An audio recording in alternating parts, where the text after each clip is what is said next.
Hai, salam Bapak Ibu sekalian, sahabat sekalian, kita ketemu lagi dalam edukasi kesehatan telinga, hidung, dan tenggorok. Yeay. Kali ini kita mau membahas tentang benda ini. Benda ini adalah yang namanya alat bantu dengar atau hearing aid, ya. Mengapa kita harus memakai alat ini bagi orang yang memerlukannya, yang mengalami gangguan pendengaran, terutama opa-oma, orang yang sudah lanjut usia karena gangguan pendengaran karena usia? Mengapa perlu memakai alat ini? Apa manfaatnya?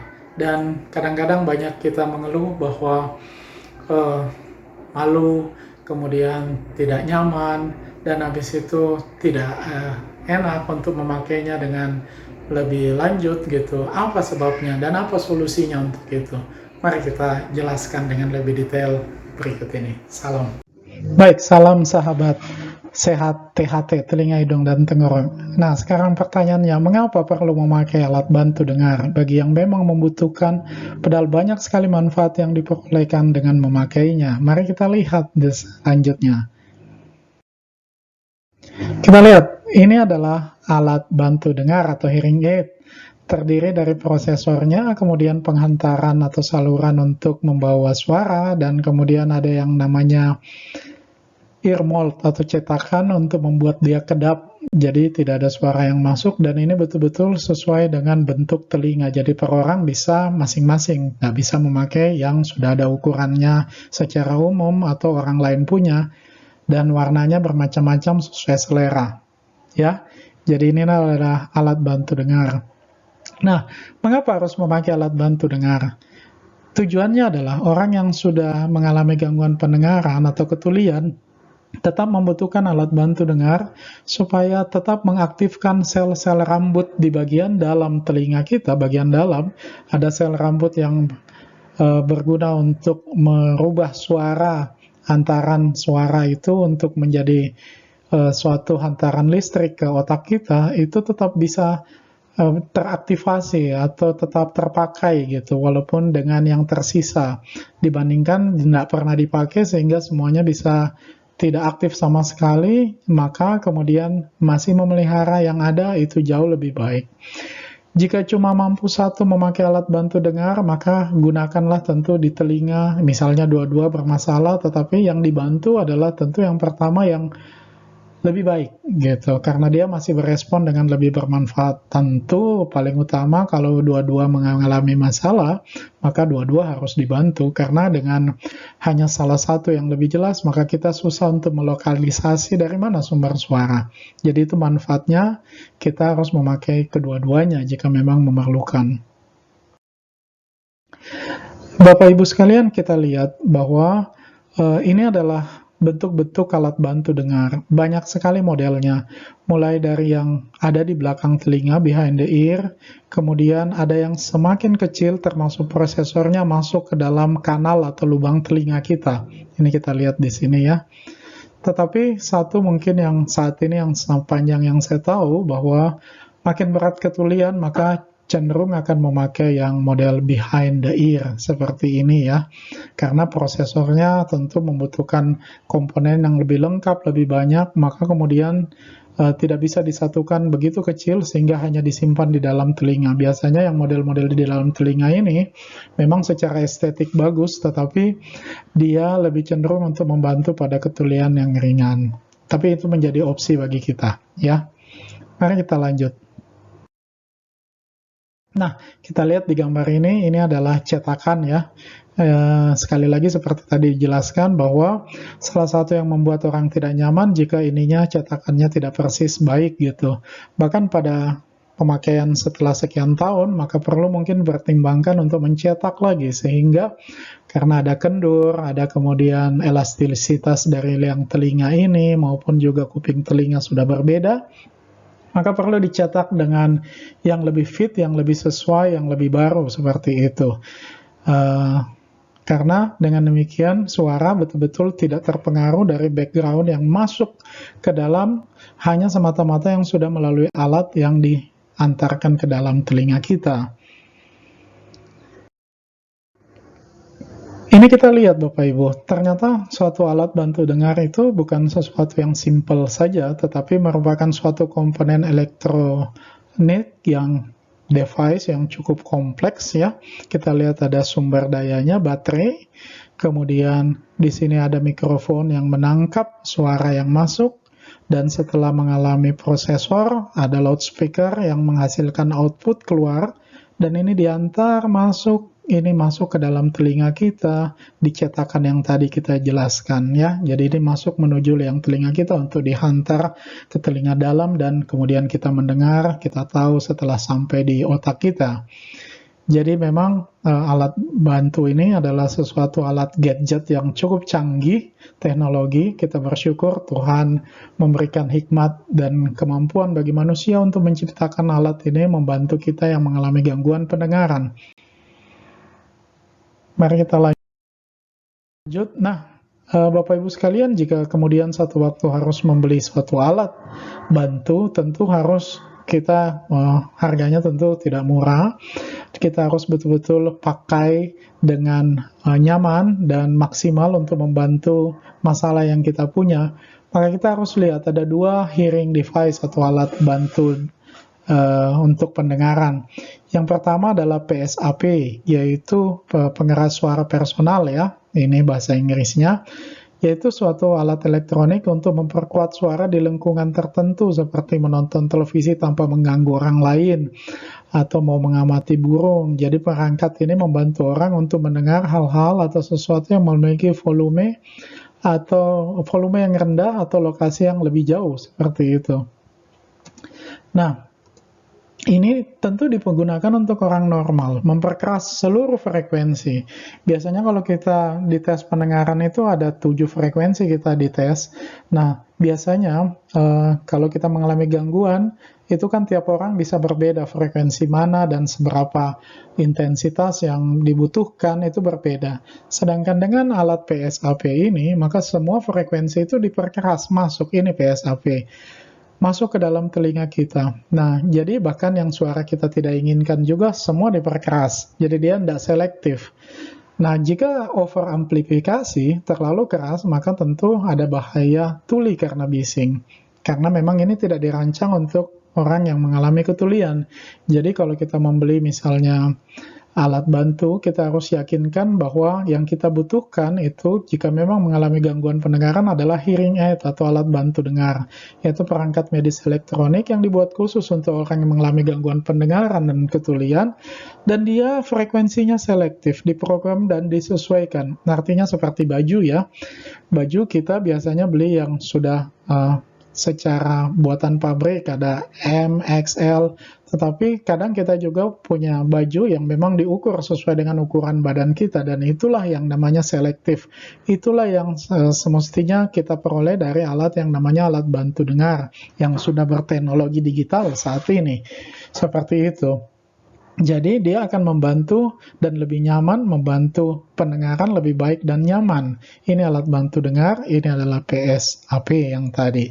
Jadi harus diperhatikan baik-baik jika kita membeli, apalagi membeli di marketplace. Sebaiknya menurut pendapat saya, kita harus membeli di toko yang profesional, yang memang bidangnya adalah bidang alat bantu dengar secara khusus, karena kita harus memperhatikan juga servis dan purna jualnya, serta konsultasi yang berkelanjutan jika ada masalah.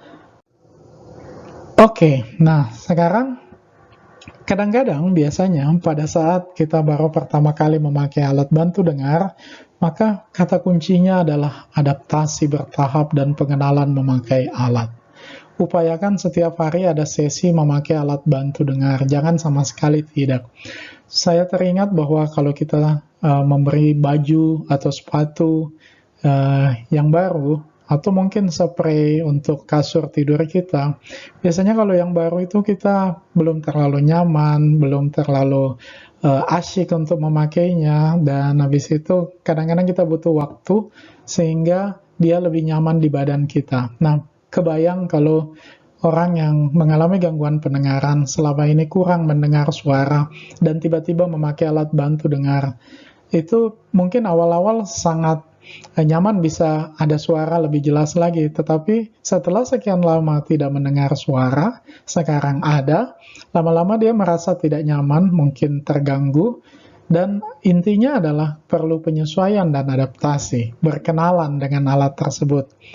Jangan putus asa seperti itu. Saya teringat walaupun tidak persis analoginya pada saat pertama kali menggunakan kacamata, maka awal-awal memang jelas jadi terang, jelas huruf yang dilihat bercahaya jelas, tetapi lama-lama kadang-kadang agak pusing, nggak enak di kepala dan seterusnya. Tapi kalau kita tidak pakai, malah kemudian tidak ada adaptasi. Justru setelah kita melewati masa adaptasi, kita merasa nyaman sekali dan terbantu dengan keadaan tersebut. Analogi yang kurang lebih sama mungkin bisa dipakai kepada alat bantu dengar, walaupun alat bantu dengar tentu lebih kompleks, maka kita perlu penyesuaian, dan jangan lupa jika ada kendala selalu konsultasikan dengan ahli audiologi di tempat beli, dengan pelayanan purna jual yang baik, dan teknis bagaimana menggunakannya, dan juga termasuk perawatan dan servisnya, seperti itu. Nah, kenapa alat bantu dengar itu kemudian jadi bermanfaat untuk orang, dan apa manfaat utamanya jika orang yang membutuhkan menggunakan alat bantu? Satu, manfaatnya begitu banyak. Mampu mendengar tentu lebih jelas, mampu berkomunikasi dengan baik, menjadi ceria dan tidak terisolasi. Nah, ini dikatakan bahwa kita bisa jadi cemas dan depresi jika orang merasa orang bicarai kita, padahal bukan, padahal sebenarnya karena kita aja yang tidak dengar jelas, seperti itu. Juga karena pada saat usia lanjut ada gejala tinnitus atau berdenging, dengan alat bantu dengar menghantarkan suara lebih jelas kepada kita, maka dengingan yang tercipta di dalam telinga dalam kita akan masking, tertutup. Jadi akan mengurangi berdenging tersebut. Dan terutama adalah menjadi lebih awas sehingga aman dari kecelakaan. Kalau opa oma masih semangat untuk berjalan, mungkin jalan pagi dan seterusnya, tapi kalau gangguan pendengaran bisa aja klakson atau bunyi kendaraan dari belakang, itu kita anda perhatikan dengan baik, nah itu juga berbahaya bagi kita. Tapi kalau menggunakan alat bantu dengar, tentu kita lebih awas, lebih hati-hati jika ada kendaraan dan seterusnya. Lalu beraktivitas fisik lebih leluasa, kegiatan-kegiatan yang membutuhkan pendengaran dengan baik, entah bermusik, entah olahraga, atau bercakap-cakap dengan teman-teman, itu kemudian kita bisa lakukan sambil berolahraga dan komunikasi baik tentunya. Dan terakhir, meningkatkan kualitas hidup secara keseluruhan. Karena itu kita mengurangi kesendirian, itu tadi improve quality life, hidup jadi lebih bermakna, bersemangat ya, karena bahagia ya, bisa komunikasi dengan orang lain, bisa bercerita, sehingga kita bisa lebih aktif untuk bersosialisasi. Dan juga katanya mengurangi atau memperlambat demensia. Demensia itu pikun ya. Tentu kalau kita nggak berkomunikasi, nggak ada belajar lagi, maka kita bisa lebih cenderung untuk pikun. Dan ini bisa diperlambat dengan pendengaran yang baik dan mencegah risiko jatuh pada orang tua. Karena sekali lagi lebih awas tadi, bisa mendengar, antisipasi hal-hal yang bisa membuat kesandung dan seterusnya. Banyak manfaatnya. Jadi ya sayang kalau kita tidak memanfaatkan apa yang Tuhan telah berikan kepada manusia untuk membantu membuat indera kita pendengaran ini menjadi lebih bermanfaat, berfungsi lagi, walaupun misalnya usia sudah lanjut atau ada kendala-kendala yang lain. Ini tips sederhana, tetap berbahagia di usia senja dengan pendengaran yang baik. Kurangi dampak gangguan pendengaran akibat usia lanjut, lakukan hal-hal seperti berikut. Ini tips ya, hindari terpapar bising sejak dini. Sejak awal, kalau segala macam yang bising terus-menerus kita paparkan di telinga kita, maka ya ibarat sederhananya analogi seperti ban yang terus-menerus dipakai, satu waktu permukaan bannya lebih cepat aus. Semestinya di usia 65 ke atas baru kita mengalami gangguan pendengaran akibat usia, mungkin karena terlalu sering terpapar bising dari sejak awal, maka mungkin 50 tahun kita sudah kurang dengar. Semestinya tidak harus demikian. Yang berikut, pola makan yang sehat. Ini pasti membantu untuk kemudian melancarkan aliran darah ke dalam telinga. Jika pola makan kita sehat, kolesterolnya baik, tidak berlebihan, maka tentu itu akan membawa dampak yang menyeluruh terhadap badan kita, termasuk aliran darah dan fungsi pendengaran kita. Kedua, hidup sehat, olahraga teratur, bebas stres, dan tidak merokok. Saya rasa ini pasti kita amini bersama manfaatnya. Pelihara dengan baik kesehatan telinga.